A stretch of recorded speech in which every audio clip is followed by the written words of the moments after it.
we sail a little bit high.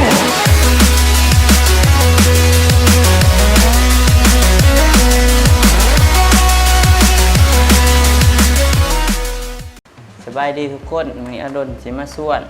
เฮ็ดตำข้าวปุ้นกินใส่กุ้งมีกุ้งสดแล้วก็กุ้งซุปนะเมนูตอนบ่ายเมนูวันหยุดพริกลงไปปีเป็นนัวตาม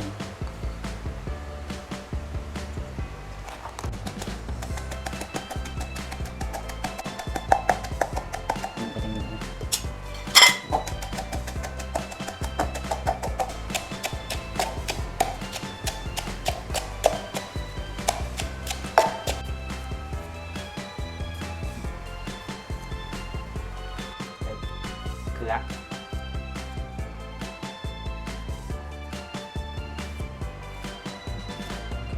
เกลือ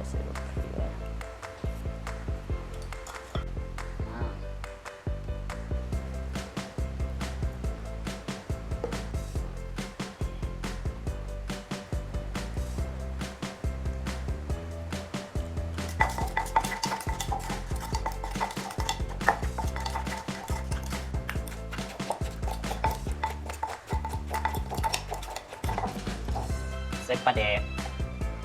ใส่ตอนน้ำปลาแดกใส่ตอนปลาแดกจีกปลาแดกแซ่บปลาแดกเพื่อว่า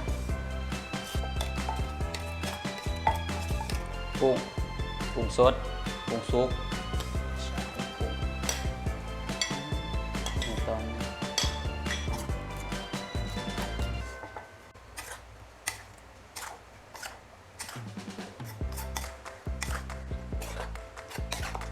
ข้าวปุ้นขนมจีน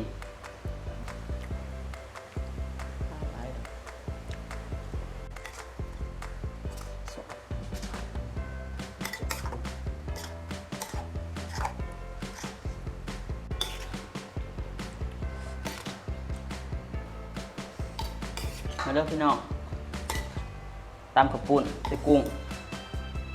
ซุปกุ้งดิบเมนูวันผัดตอนบ่ายๆอย่างสิเผ็ดๆแสบนัว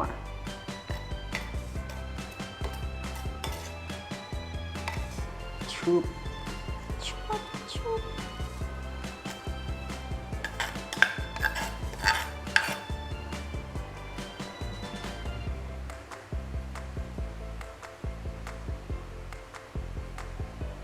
แล้วพี่น้อง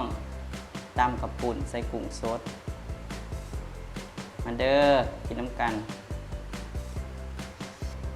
ซิม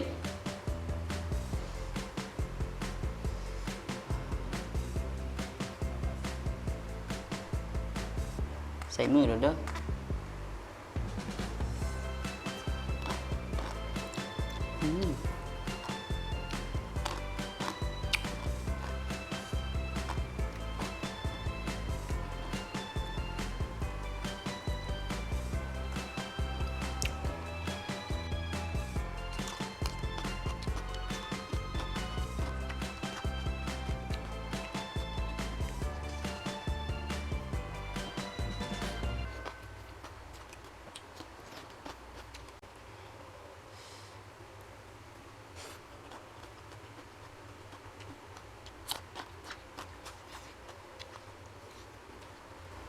จีกต้นปลาแดก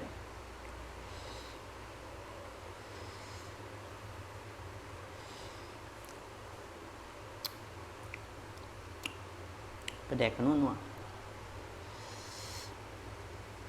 เฮ็ดเองกินเองแซ่บสุด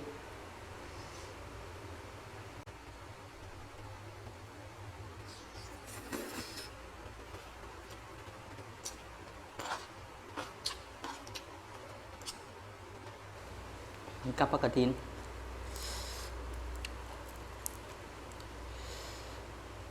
กินแบบบ้านนอกบ้านหน้าใส่มือโลด ก